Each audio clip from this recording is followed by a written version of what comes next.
Hi everyone! This is the video for the syllabus review. So you already have this document available to you. It's on the Canvas core shell, and you'll even see on the core shell's main homepage that the course schedule, which is usually the most important part to most students of the syllabus, that is already on the homepage for you, so you don't have to even search for that part. So the schedule of the day-to-day activities, like what chapter should you have read for that day, what lab we're doing, when we're having a quiz, etc. All of that information from the syllabus is actually on the home page of the course, the Canvas core shell. But of course, the entire document is also available to you. So we're going to go over this. And we don't need to touch on every single little thing, but we're going to hit the main points. This, of course, you can, read whenever you want to. So the first thing, make sure you're in the right class.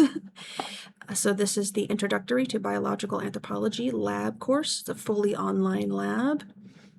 Most of the time these classes are taught in the lab setting, either fully throughout the semester or sometimes hybrid. I've done all types. But so this is, of course, the fully online one, which pros and cons, so hopefully the whole semester goes well. And I'm always here if you need to reach out to. So that's kind of the first thing, right, on the first page of the syllabus, is how, my name, Alicia, which you already knew from the introductions video, Alicia Pettit, but also how to get in contact with me. Your best bet to get a hold of me within 24 hours is to reach out to me via Canvas messaging. So if you're in Canvas, you're probably in Canvas now, watching this video.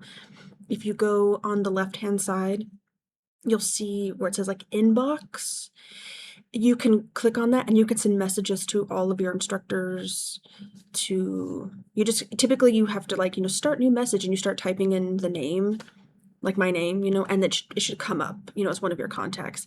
And then you can send me a direct message. I'm usually on Canvas, grading or doing something like that. So you're more likely to catch me, I will respond to my CSN email for sure, obviously. That one I'm checking maybe every other day, a little less often. So, but here's the thing.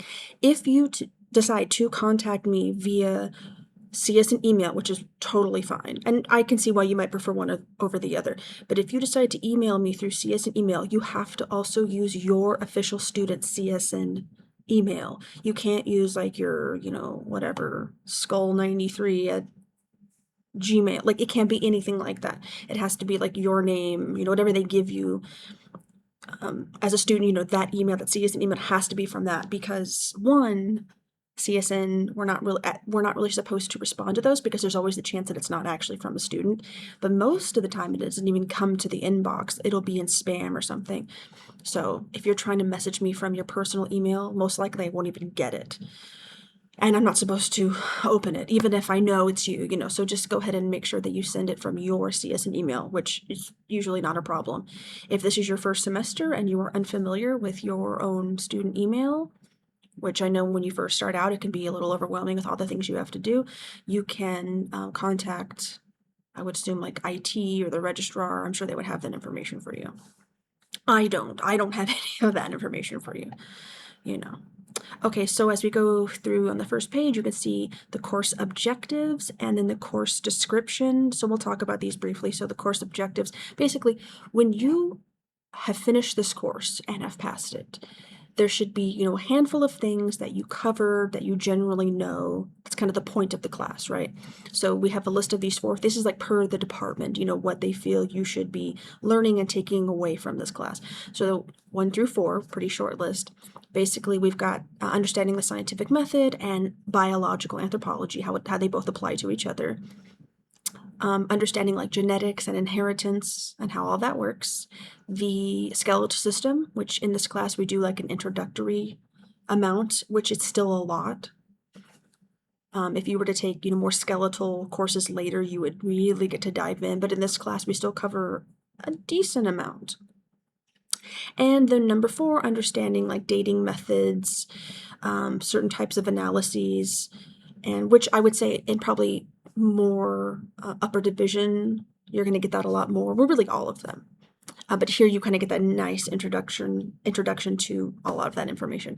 The course description, what are we really diving into? What are the topics? We're going to be learning, obviously, about all the details of biological anthropology, which includes some human osteology or the skeleton, primatology. So, humans were primates, were mammals. So we're going to learn about us in that context, and then some of the other primates, other apes and primates.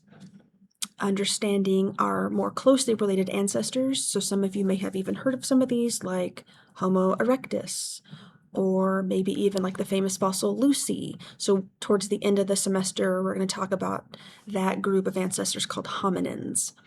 So we'll focus on that. And then, of course, like I mentioned a moment ago, genetics inheritance. So we'll do some fun like Punnett squares, do some pedigree charts, learn about evolution. It's all very cool. So let me scroll. I got it next to me. I'm scrolling. Course requirements. And you'll notice as you go through, I've got certain things like in bold or underlined or maybe in a different color. So this is your clue, like those are probably a little important. So I'm going to read this word for word just to make sure we're on the same page with this. So it says, as this is a fully online course, rather than, like I said, rather than like fully in class or hybrid. So this is a fully online course. The experience will be different from the standard lab, of course. I'm sure you all understand that. All of the course material is set up in the Canvas course shell in the modules section. Students can easily follow the content of this course in this location. So I have painstakingly organized this in, like when you log into Canvas and you click on our course shell, if you look on the left-hand side, you'll see like grades, quizzes, You should see one that says modules.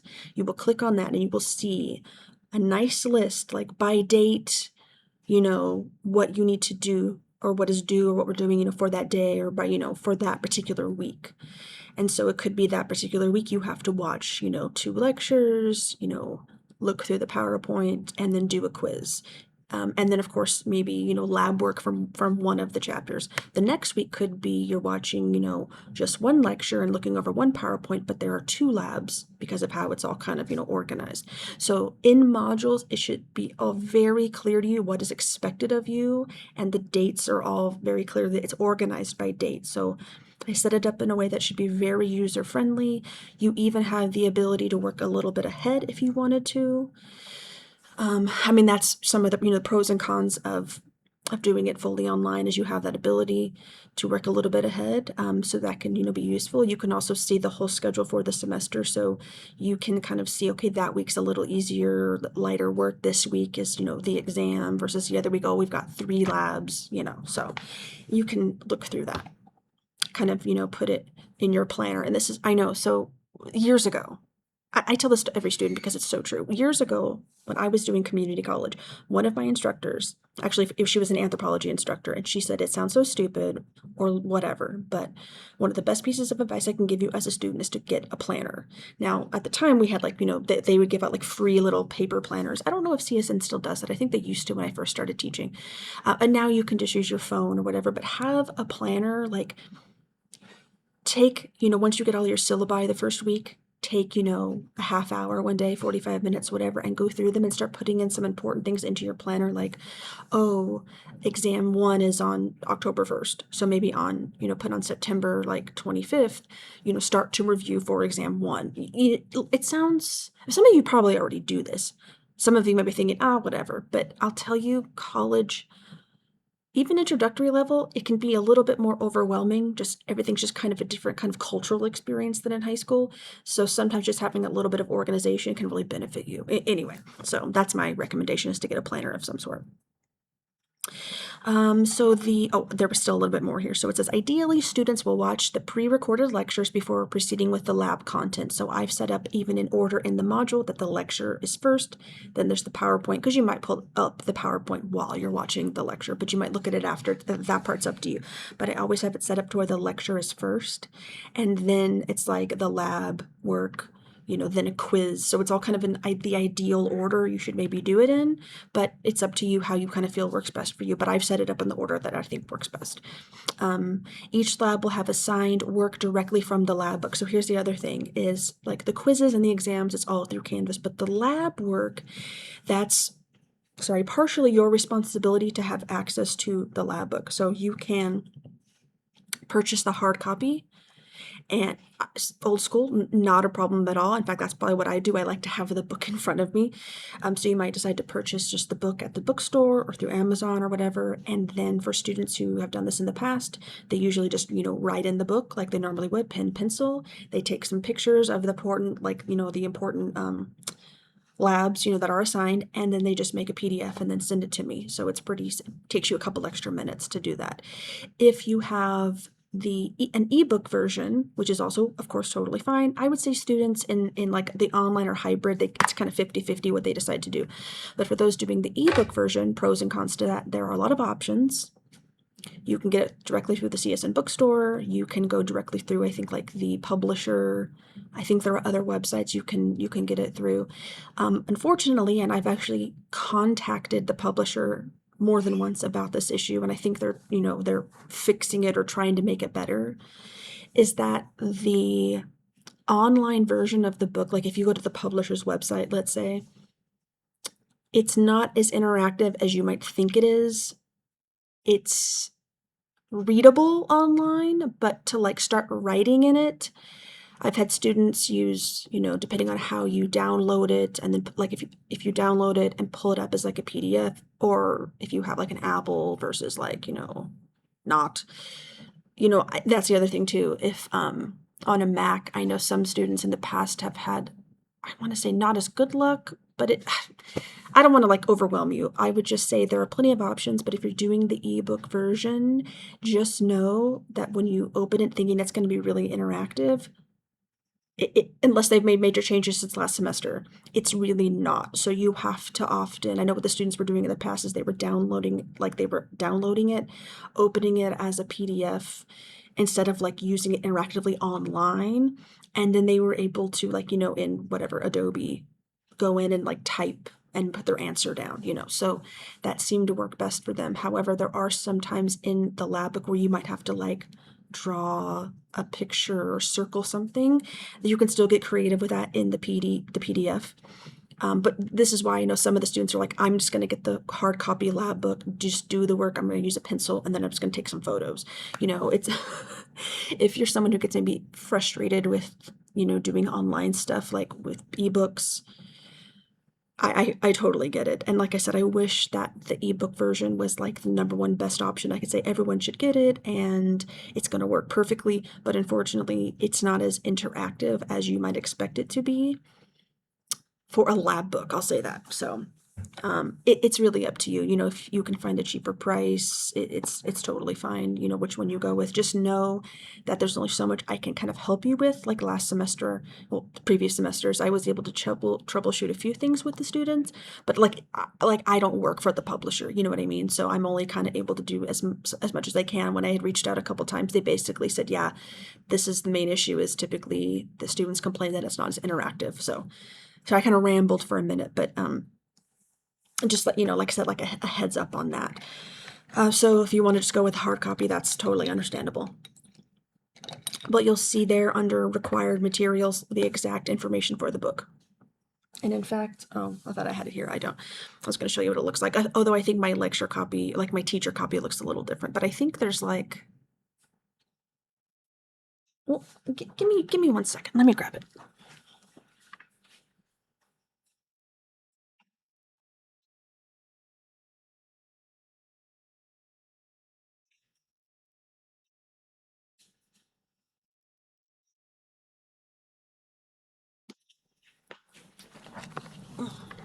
Okay.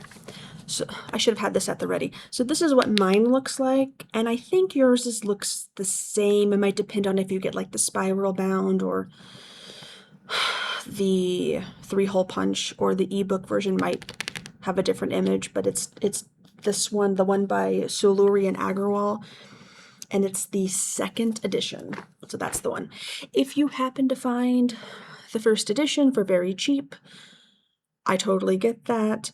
They did make some changes, so the only thing it would take you extra work to kind of maybe find out if there's any changes, like if I assign, exercises 1, 2, and 3 from,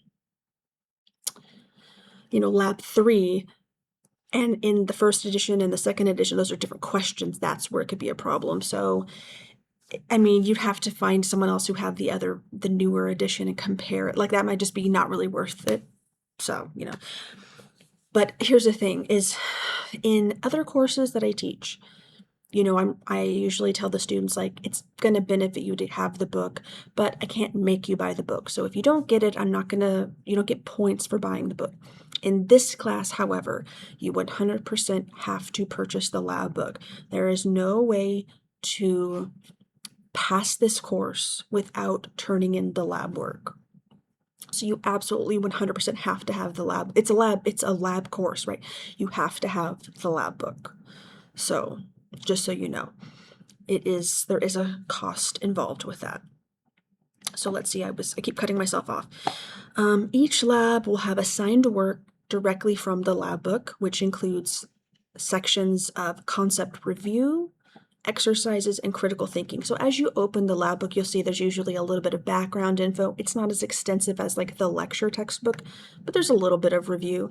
And then each lab has a small section in the beginning called concept review. Usually those are like true, false, multiple choice questions. There's usually only a few.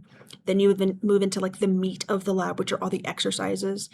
And then the critical thinking is at the end, where you might have to write a sentence or two, maybe three, nothing super elaborate, where you just kind of think a little more intricately about a couple of things. So nothing in the lab book is overwhelmingly difficult.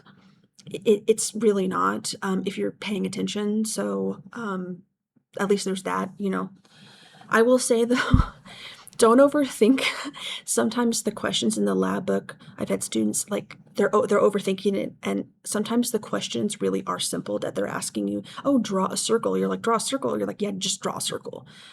You know what I mean? So sometimes it's trying to walk you through some simple things. So don't expect it to be complicated. It's not. It's a really well done lab book for sure, but it really kind of lets you ease into the material. So, which is nice.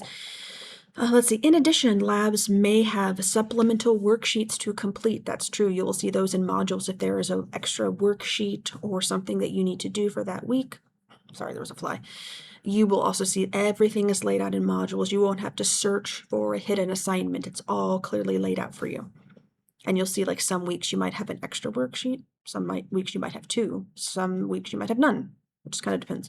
Some might take you 5 minutes. Some might take you, 15. None of them are like egregiously long or anything. I mean, that's the other thing. So this is a lab course, right? But this is also a 1-unit course. And so I know labs are often can be very difficult because it's assumed that you have a lab and a lecture and it's 4 units altogether.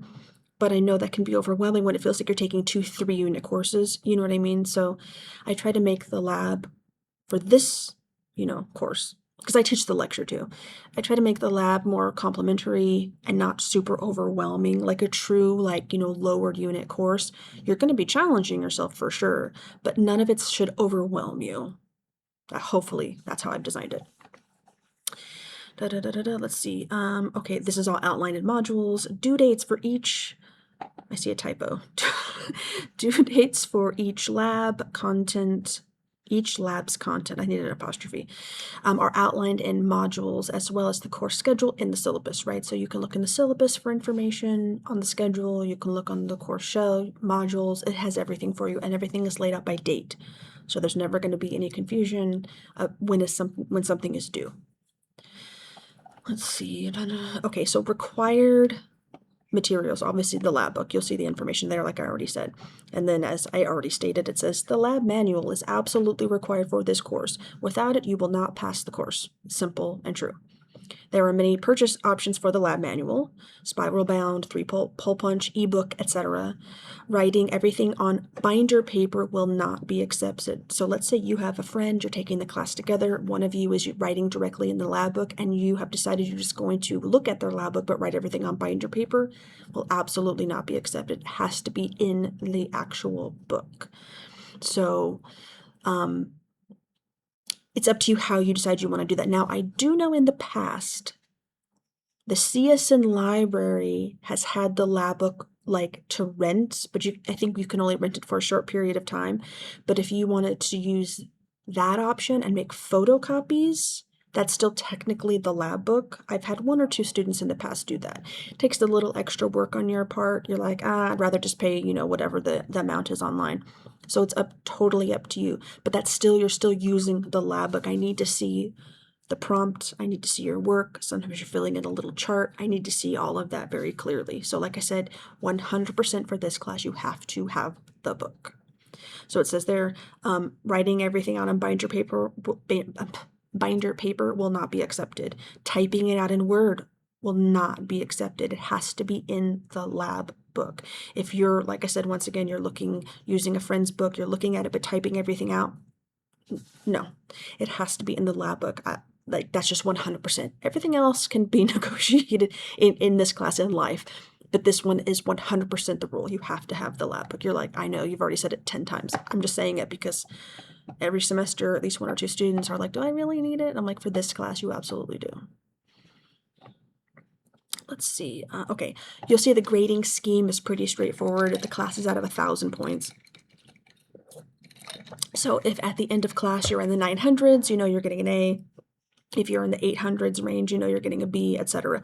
I know I've had classes where the instructor makes it out of 618 points, and you're like, how do I figure out my grade, whatever, and they're weighted differently or something. This is all very straightforward. It's just points value, 1,000 points at the end, so you should be able to see everything laid out very clearly.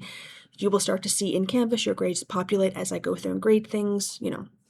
So you'll see here we've got exams, labs, quizzes, worksheets, and then you get some small amount of points for participation. Basically, if I see you turning things in on time, you're going to get those full points. So the exams, there are 4 because there are 4 sections to this class. There's the first section on evolution, second section is on the human skeletal system, third section is primates, and then the fourth section is hominins. So we do a small exam for each of those.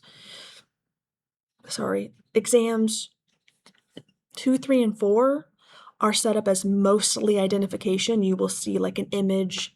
You'll have to identify, if it's a bone and the question is identify the bone, something like that. The first exam, because it's more some of the theoretical stuff, you're going to have some true false. I think I put in some matching, I think maybe. I think you have to do a Punnett square. So the first exam's a little different, but the rest of them will be mostly just identification. Let's see, quizzes. There are 6 quizzes. The quizzes are super easy points.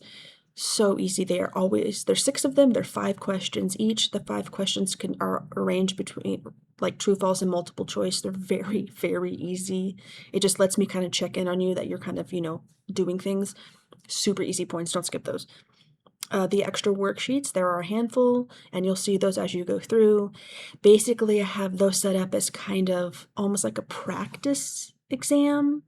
So let's say on the exam for primates, there are 50 questions.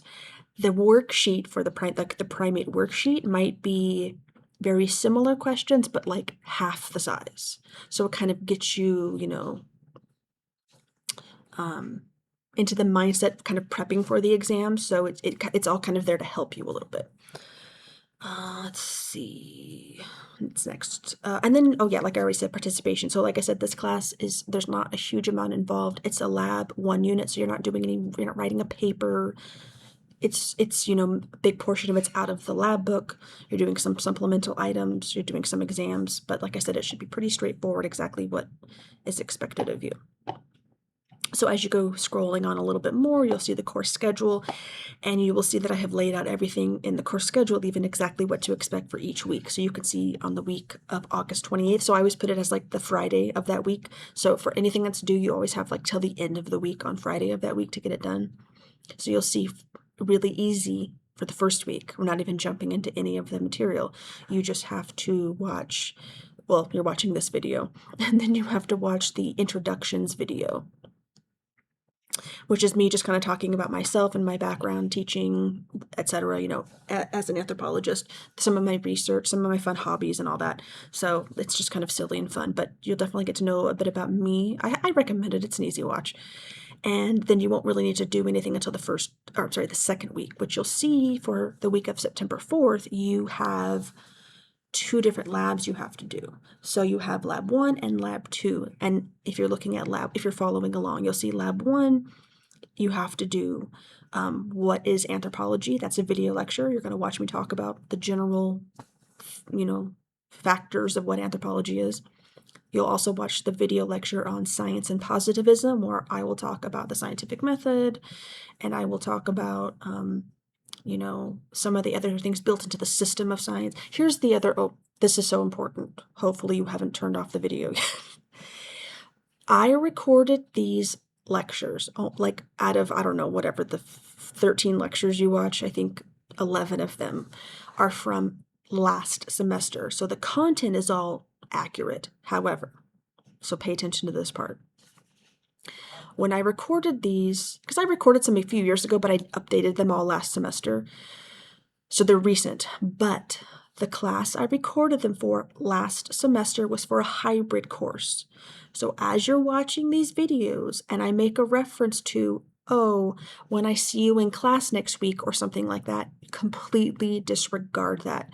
I didn't feel the need to make an entire set of new videos simply because I mentioned a few things like that in a few of them. So if you hear that, like, oh, when I see you in class, or in class this will look different, just know that was because when I recorded those, they were for a hybrid course. So the students were coming into the actual lab like at certain points of the semester. So it was set up a bit differently. But like I said, they are recent. They're all within the last, like 6 months, something.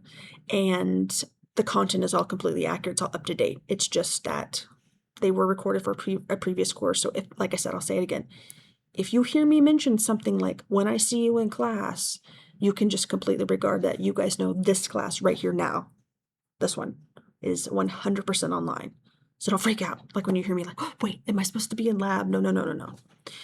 I rewatched them to make sure I wasn't like egregious in any of it. I think there's a couple mentions, so you might not even have noticed it, but just in case, Okay, so, as you go through the course schedule, you can see September 11th, September 18th, you'll see what is due. You'll see on the side if there's a quiz or an exam. So all of that's laid out for you in the course schedule. So I'll just keep scrolling. If there's a day that we aren't doing anything, like the week of Thanksgiving, I don't expect you guys to do any work that week. So you can just take that week completely off, which is nice. And if you scroll, you'll see there's a second section that says lectures. So it says all the work that is required for the students is clearly organized in modules in the Canvas course shell. Each lab module indicates each item that students should engage with. This includes the lecture, videos, quizzes, PowerPoint. So I'm just reiterating here that the recorded lectures, it says all of the previously recorded lectures are available in modules. So you should be able to click on it. Probably takes you to YouTube, and you should be able to view it without a problem. I've triple checked these, and every semester they work, so it should not be a problem at all. And like I said, just know these were previously recorded, like last semester. What else do I have here? Oh, and I mentioned that in the syllabus too, just for clarity. The rest of it just goes into the assignments, which I kind of just mentioned. They just give you a tiny bit more detail, just so you have this information available to you. Let's see. Okay, if you miss something, if you miss a regular lab, let's say, you can still turn them in. I have it open in Canvas to where, sorry, you can still turn the work in, and I will just typically mark it down a little bit. It's 10% per day, so you could still turn something in 4 or 5 days late and still, a 50% F is better than a 0% F. Even if it's like 2 days late, you could still get a B on it. Like, don't think because it's a day or two late you shouldn't do it. You should totally still do it. But it's 10% off. If you miss an exam, I think it's set up the same way. I think I'll keep it that way. Yeah, I think it's also just you'll be deducted a little bit. So if you're like, oh my God, I had to work late and I couldn't take that exam, because you always have it till midnight. Then it still do it, right? It'll just be a couple points off. It's nothing to like really, freak out about. And of course, if something major comes up in your life and you're going to miss like a whole week or something, you can always reach out to me. Like I mentioned in the previous video about like my introductions, I feel like my professor comments are very accurate. I am a very approachable person. I try to be very accommodating with the students. I totally understand life can be crazy sometimes. So If you just communicate with me, we should be fine. The next part is the extra credit. There is always extra credit that you can do. You can do as much as you want. I don't have a limit. And I've had some students really do a lot before. The main one that students usually select is to find a movie, typically like a documentary on, Netflix, YouTube, whatever. And if it's related to science, anthropology, but science in general, doesn't even have to be just like biological sciences, but it could be any kind of science. Send me like the title, send me a note like, hey, I'm thinking of watching this for extra credit. Here's the title. It's, The Lives of Neanderthals or something. And then I'll say, sounds good. And then you can do the extra credit. You can get up to 5 extra credit points for that. And there are even like a few like just regular movies that you can watch too. Let me think. I could probably think of a couple right now to give you a head start. Okay. There's this really great movie about Charles Darwin's life. And I think I mentioned it on the introductions video as well, but it's called Creation, and it stars Paul Bettany as young Charles Darwin when he was still writing his manuscript. And the movie's really well done. It's been a few years since I've seen it, but I remember really enjoying it. And it kind of follows Darwin with his like young family and when he's writing his manuscript, and kind of goes into his personal life and his health issues he had, his children. It's really well done. Another one, oh, there's a really very sad, like very sad. Just know you will, I can't imagine you wouldn't cry. Like I bawled my eyes out. But it's a true story, and it's a movie that was made in the 1980s. It's called Gorillas in the Mist. It's very, very good. It's a true story about a very famous primatologist named Diane Fossey. She worked with gorillas. And so this, I don't want to really give anything away, but it's a totally true story. It's based on her life and her research. And there's just a lot of ups and downs and some happy and sad parts of the movie, but it's highly recommend. But like have the tissue ready. Like it's true story though. Try to think, what else? Those are always the two I recommend. They're really good ones. But if you come across, like I said, even if it's not a documentary, but something else, like if there's another movie made about a famous scientist or something, like that would be fine too. You can totally watch that. Just like I said, send me the title. There are a few items here that are kind of required to be in the CSN syllabi, but aren't really pertinent to this class, like technology in the classroom, like we're not in a classroom. So classroom etiquette, we're not doing that.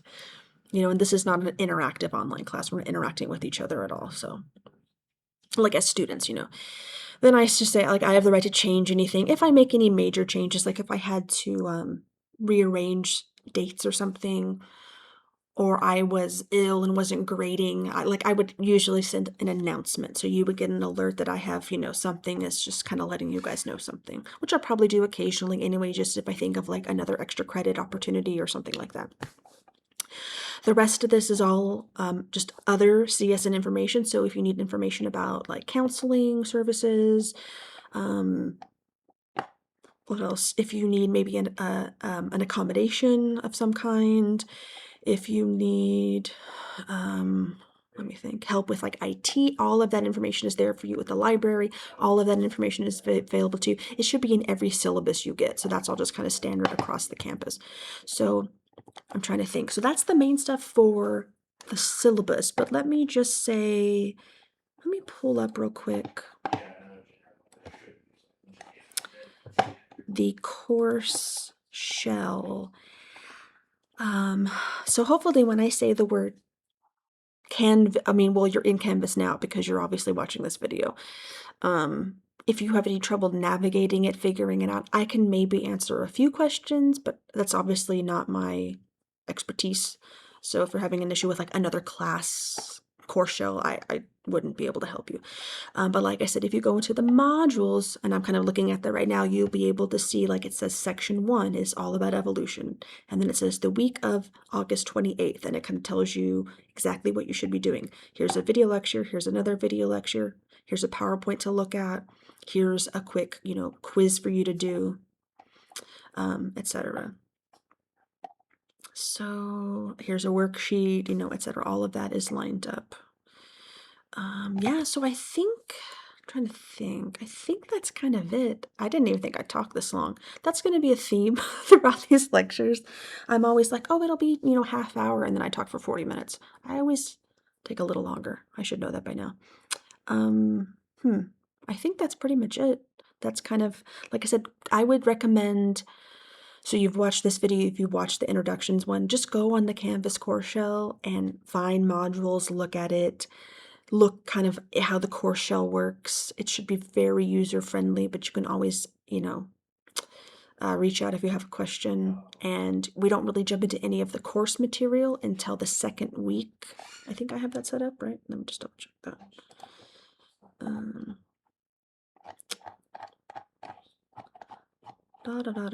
Where'd it go?